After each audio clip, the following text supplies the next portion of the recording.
wabarakatuh. Waalaikumsalam warahmatullahi wabarakatuh. Bagaimana kabar semuanya? Alhamdulillah baik ya. Bagaimana perjalanan dari rumah ke sekolah? Menyenangkan? Menyenangkan ya. Oke. Nah, sudah sarapan belum hari ini? Sudah. Alhamdulillah ya, kelihatan semuanya sudah segar dan sudah siap untuk menerima pembelajaran kita hari ini ya. Tadi piket sudah melaksanakan piketnya? Sudah ya, terlihat kelasnya sudah rapi, sudah bersih. Jadi terima kasih kepada anggota piket yang sudah melaksanakan tugasnya dengan baik. Nah, pada jam pelajaran kita hari ini kita akan mulai pada pembelajaran sejarah ya. Untuk memulai pembelajaran kita, alangkah kita berdoa dulu ya. Silakan ketua kelas, mana ketua kelas tadi? Ya, silakan doa. Siap, gerak. Sebelum mengawali pembelajaran di pagi hari ini, alangkah baiknya kita berdoa menurut kepercayaan dan agama masing-masing. Berdoa dimulai.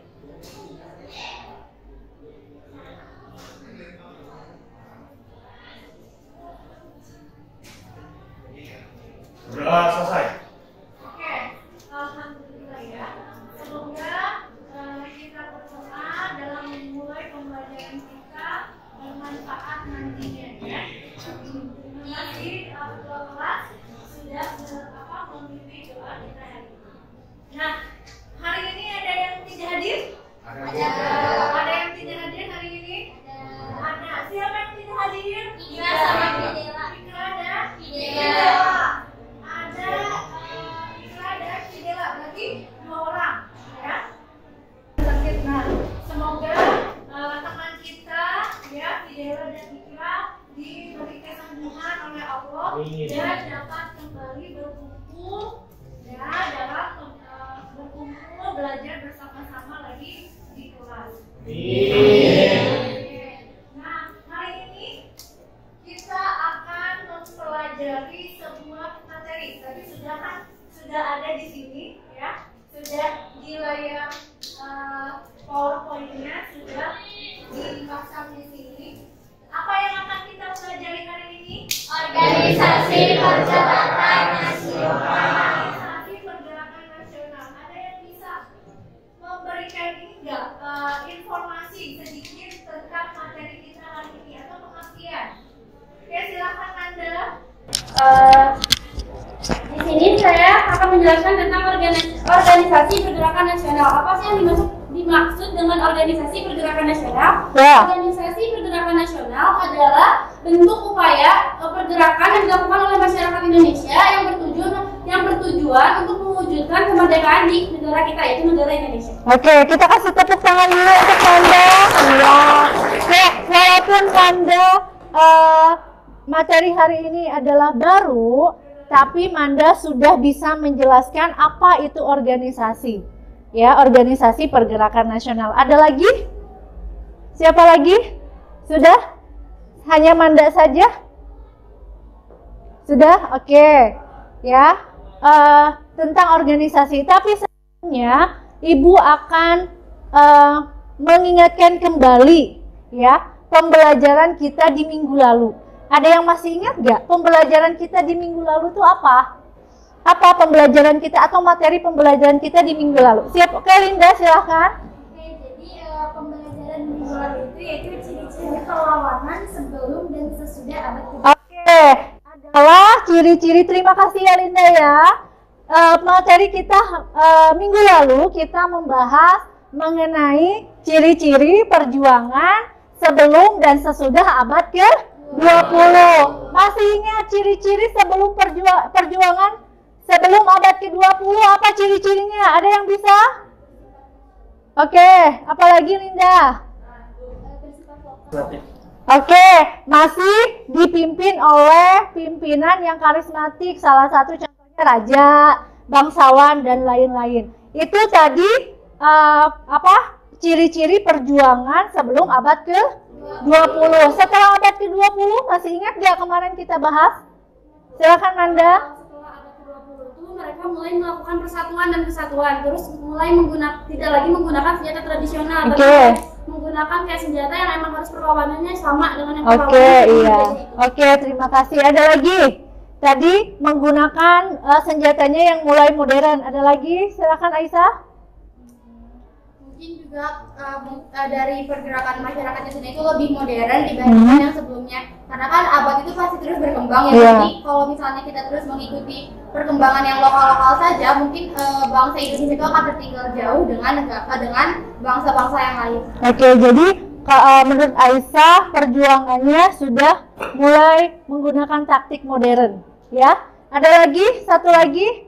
Ya, perjuangan setelah abad ke-20.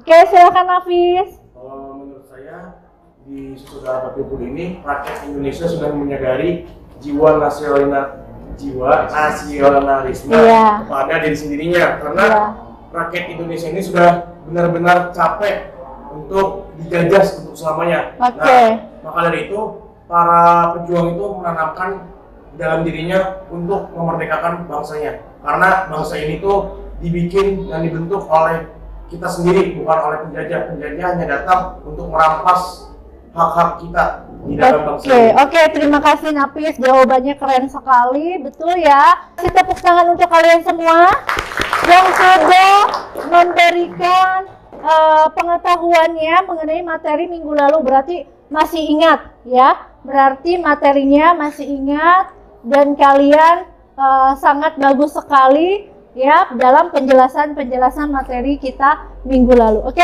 sekarang kita kembali lagi ke materi kita hari ini.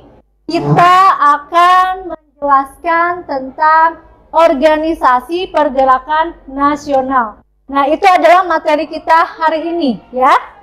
Nah, di sini sebelum kita menjelaskan materi pergerakan nasional, Ibu akan menjelaskan dulu tujuan pembelajaran dan manfaat pembelajaran setelah kalian mempelajari materi pergerakan organisasi kebangsaan kita hari ini ya.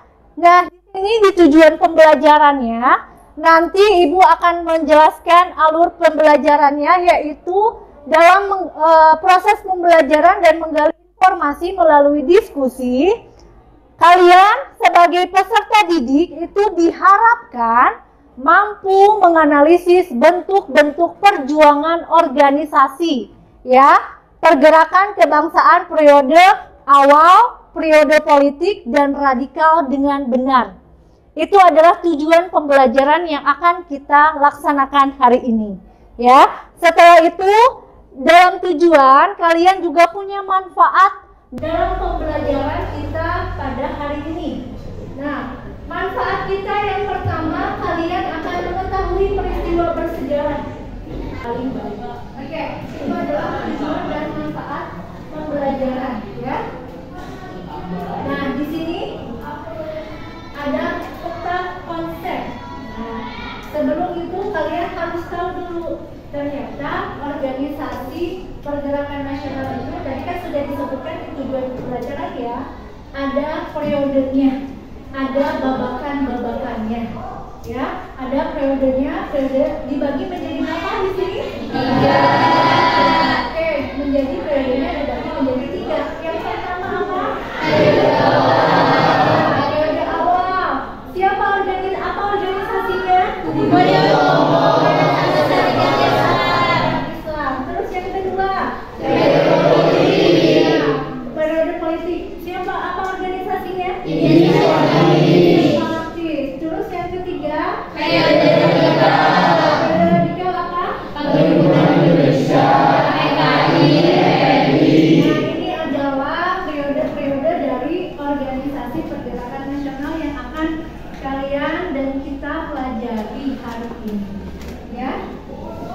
Oke, sampai sini ada yang mau ditanyakan? Atau sudah paham? Ada yang mau ditanyakan? Sudah paham? Sudah paham, ya. Oke, untuk menambah paham lagi tentang materi kita hari ini, Ibu akan menampilkan sebuah video. Dipimpin oleh pemimpin karismatik, namun berlawan seperti itu selalu gagal dan dapat diberantas oleh penjajah. Banyak pejuang yang tewas dalam peperangan tersebut, dan akhirnya masa perjuangan secara fisik berakhir. Kemudian beralih ke masa perjuangan melalui organisasi modern. Itu bertujuan untuk memperbaiki ajar hidup bangsa Indonesia ke arah yang lebih baik lagi. Dan pada akhir abad ke-20 terjadi karena adanya penyusupan paham sosialis dan komunis. Adapun institusi yang besar di Jakarta, tokoh yang tergabung dalam organisasi ini adalah Haji Agus Salim dan Agus Nurus. Sementara untuk daerah seperti Semarang dan Persatuan Komunis, tokoh yang tergabung dalam Tadi kan di awal Ibu meminta kalian untuk mencari informasi berdasarkan pada video tersebut, ya. Ada yang sudah informasi yang didapatkan? Ada yang sudah? Siapa yang mau memberikan informasi? Ya, yang berikan informasi yang tadi video yang sudah kalian simak bareng-bareng. Ada? Silahkan Rani. Pada akhir abad ke-20 sudah tidak ada lagi yang namanya melakukan perlawanan secara fisik, melainkan hadir organisasi-organisasi yang disebut dengan organisasi pergerakan nasional. Organisasi pergerakan nasional itu pertama ada Budi Utomo, Sarekat Islam, Indonesia Partij, Perhimpunan Indonesia, ada ISDV yang diganti menjadi PKI pada tahun 1920. Selanjutnya ada PKI. Oke, kita kasih tepuk tangan untuk sudah memberikan informasi dan mendapatkan informasi dari video yang kita sudah simak bareng-bareng. Ada lagi? Ya, silakan Nanda.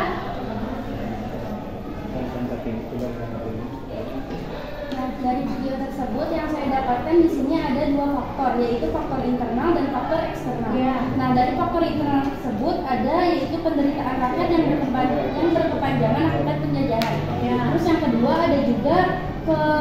ada juga kenangan dari kejayaan masa lalu seperti zaman kerajaan Sriwijaya dan Majapahit. Nah, faktor pendorong. Nah, ya di situ disebutkan di video tersebut, walaupun tidak secara gamblang, tapi ada beberapa yang termasuk ke dalam faktor pendorong, ya, faktor-faktor yang mendorong munculnya organisasi pergerakan Indonesia. Ada yang bisa menyebutkan faktornya? Ya, internal dan juga faktor ya, faktor internal apa? dalam bentuk kekerasan. Faktor internal dalam bentuk kekerasan? Tadi sudah disebutkan oleh Manda. Faktor internal dari munculnya organisasi pergerakan nasional. Tadi sudah disebutkan.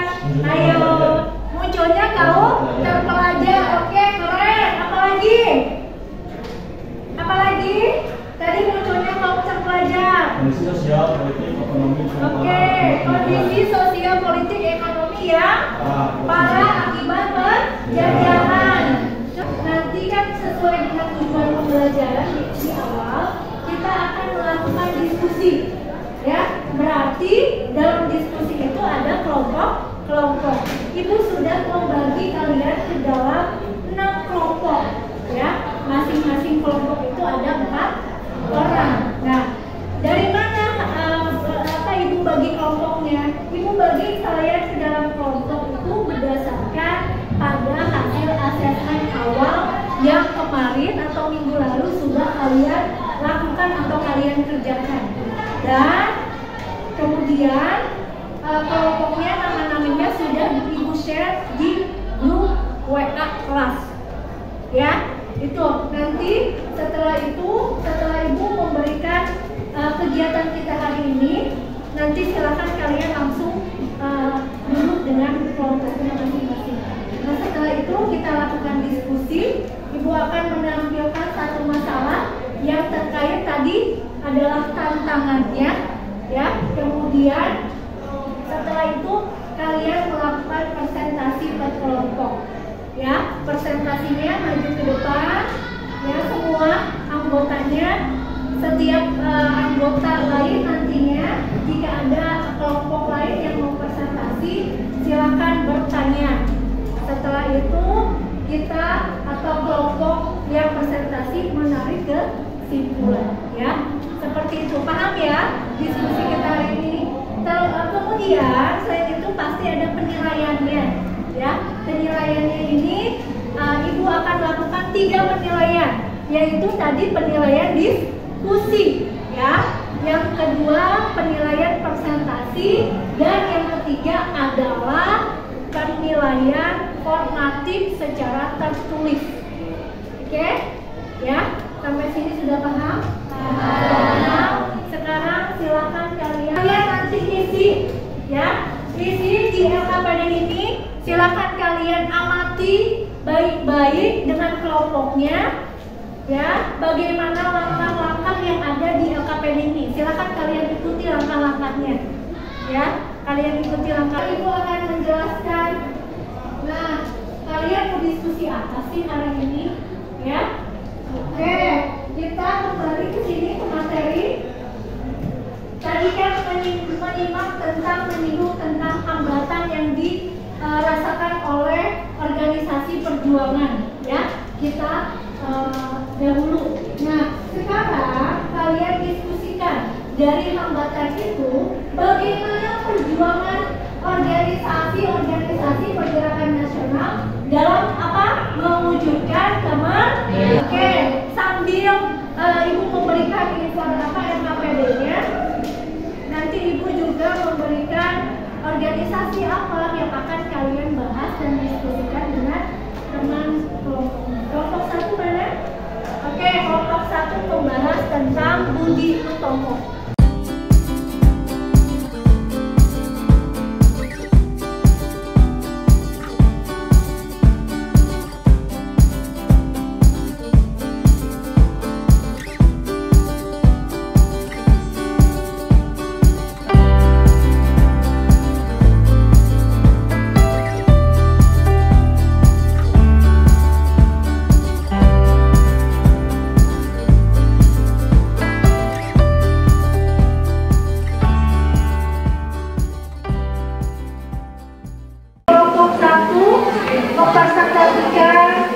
Hasil diskusinya.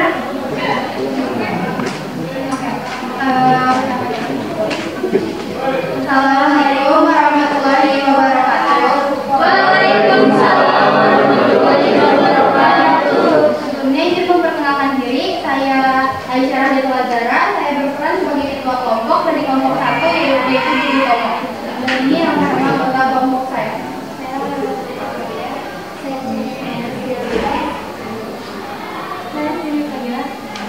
Nah, oke. Jadi sesuai diskusi yang tadi kita lakukan, dan juga diberi pertanyaan oleh Bu Ayu. Pertanyaan yang pertama itu adalah berdasarkan hasil diskusi kelompok kalian terkait perjuangan organisasi pergerakan nasional. Tuliskan jawaban hasil pengamatan atau diskusi kelompok kalian di bawah ini. Kelompok saya yaitu Lailatul Famalia akan menjelaskan apa sih hasil diskusi dari perjuangan Budi Utomo ini.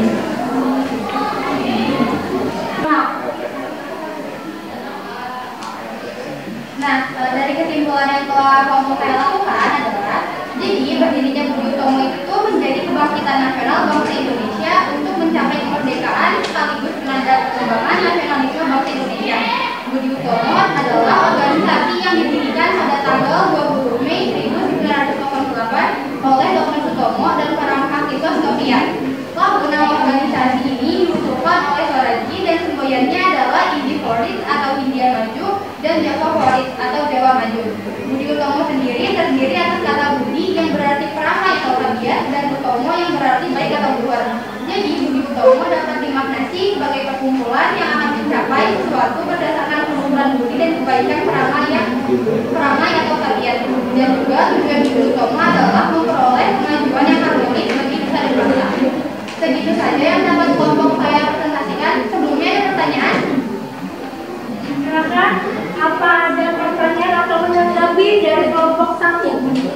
silakan. Nama saya Muhammad Arman dari kelompok Budi Utomo. Yang satu pertanyaannya, apa tujuan awal Budi Utomo? Dan yang kedua, apa tujuan Budi Utomo dalam Kongres Budi Utomo yang berada di Yogyakarta pada Oktober 1908? Yang dari saya. Kita ditampung dulu apa pada kelompok satu langsung dijawab saja. Oke, silakan. Saya akan menjawab pertanyaannya ya, Pak.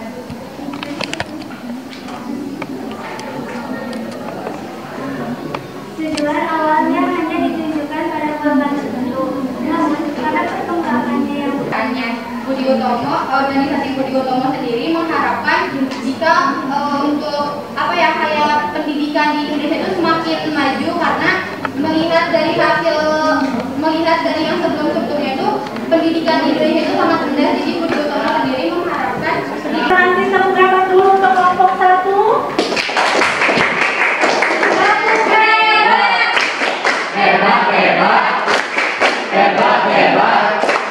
Kelompok satu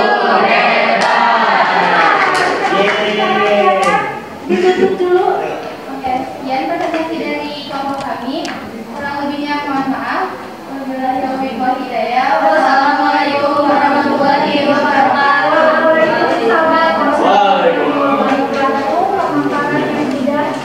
Sedang menuntut hak menempatkan wakil-wakil mereka sendiri di samping badan-badan pemerintah yang resmi sebagai pembela dan penuntut yang permanen dan senantiasa bersedia untuk menuntut dan menuntut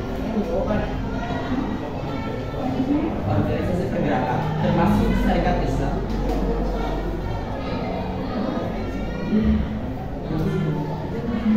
Sekian, apa ada yang ingin ditanyakan?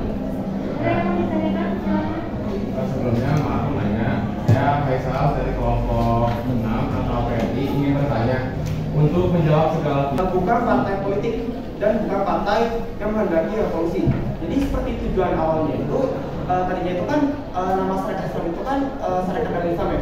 Nah, jadi tujuan dari itu mengembangkan jiwa dagang dan kesejahteraan masyarakat pribumi, mengembangkan pendidikan. Jadi secara teknis itu mereka itu bukan ingin melawan secara frontal langsung gitu, tapi lebih ke arah mengembangkan sumber-sumber yang ada di tubuh Indonesia. Oleh karena itu nggak benar kalau misalnya masyarakat Islam itu ingin melakukan pemberontakan, tapi mereka itu mengembangkan mungkin kalau sekarang itu dari skill pribuminya masyarakat Indonesia itu. Ada yang menanya lagi atau ada yang mau memberikan tanggapan terhadap penampilan dari kelompok 2? Tadi kelompok 1 Manda gantian, siapa yang mau memberikan tanggapan? Oke, silakan Anissa. Tanggapan saya untuk kelompok 2 sebenarnya waktu di presentasi itu cukup baik, cuman agak ada satu kelompok yang suaranya kurang terdengar, tetapi dibantu oleh dan ditutupi oleh Ray yang menjawab pertanyaan secara detail. Jadi nggak cuma menjawab intinya aja gitu loh, jadi kamu tuh langsung menjawab semuanya gitu. Jadi itu kitanya juga tuh ngerti, oh kalau masyarakat Islam tuh ternyata. Apabila ada kekurangan mohon dimaafkan. Wabillahi taufiq wal hidayah. Wassalamualaikum warahmatullahi wabarakatuh. Hebat kepada kelompok 2. Tepuk hebat. Pengajuan badan hukum yang dilakukan pengurus pusat NIP namun ditolak pemerintah yang di Belanda.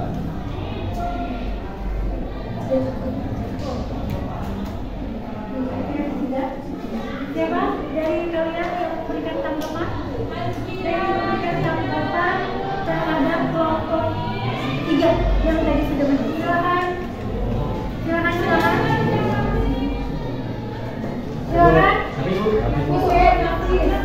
ya yang siapa yang suka, tapi dia sangat bersemangat dan apa ya, dan effort gitu memberikan itu kepada mereka sangat baik menurut saya.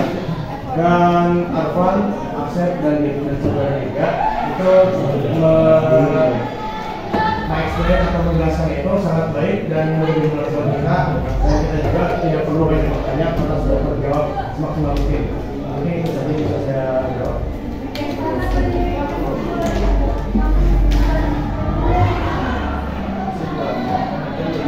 yang sangat besar. Legislatif hampir berdiri di tanda kesulatan tentang nasionalisme akhir kolonialisme yang dapat dengan berlaku. Ya. Nah, selanjutnya ya, Ibu akan memberikan pertanyaan kepada kalian. Apakah kalian bisa menyimpulkan dari hasil diskusi kita tadi? Ya, siapa yang akan melakukan kesimpulan? Ya, keluarkan pendapatnya, tidak usah malu-malu keluarkan pendapatnya. Oke, silakan Jana. Aisyah Jana. Jadi aku udah membuat kesimpulannya. Jadi di PowerPoint nggak apa-apa. Oke, silakan. Oke, silakan. Jadi mencapai kemerdekaannya sekaligus penanda perkembangan nasionalisme Indonesia. Meskipun saat itu pendirian organisasi ini awalnya hanya ditujukan bagi golongan berpendidikan bawah. Hingga saat ini tanggal resminya yaitu 20 Mei seperti yang tadi sudah disebutkan dan juga diperingati sebagai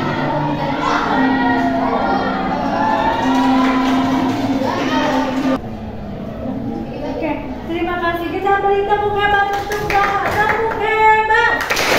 Hebat, hebat. Hebat, hebat. Oke, masih semangat? Masih semangat? Masih. Bagaimana pembelajaran kita hari ini?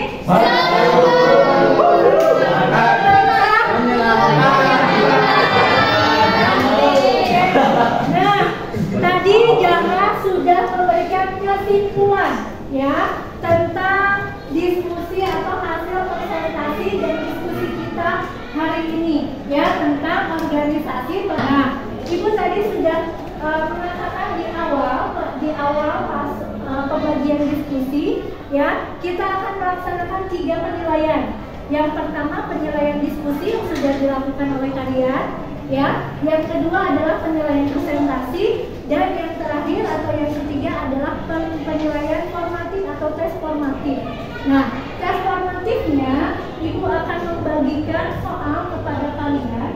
Tes soal formatif ini bertujuan untuk menilai atau menilai kalian, mengevaluasi kalian sejauh mana kalian paham tentang materinya, ya materi pembelajaran yang kita pelajari tadi.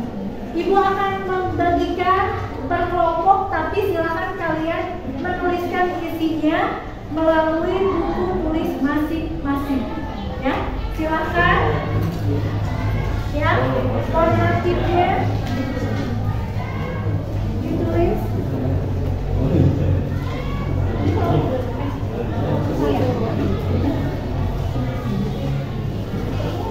Presentasinya juga keren banget ya. Kita kasih boleh dong kita tepuk semangat untuk kita semua. Tepuk semangat.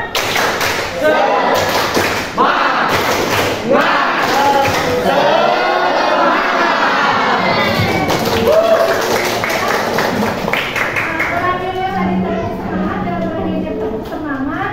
Berarti pembelajaran kita hari ini berakhir juga.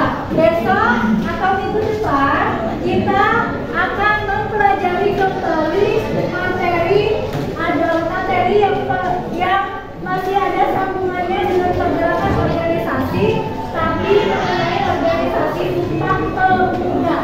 Jadi kalian silahkan sebelum kita kembali untuk berdoa ya. Silahkan. Sebelum mengakhiri pembelajaran di siang hari ini, kami kita berdoa untuk kepercayaan agama masing-masing. Salam.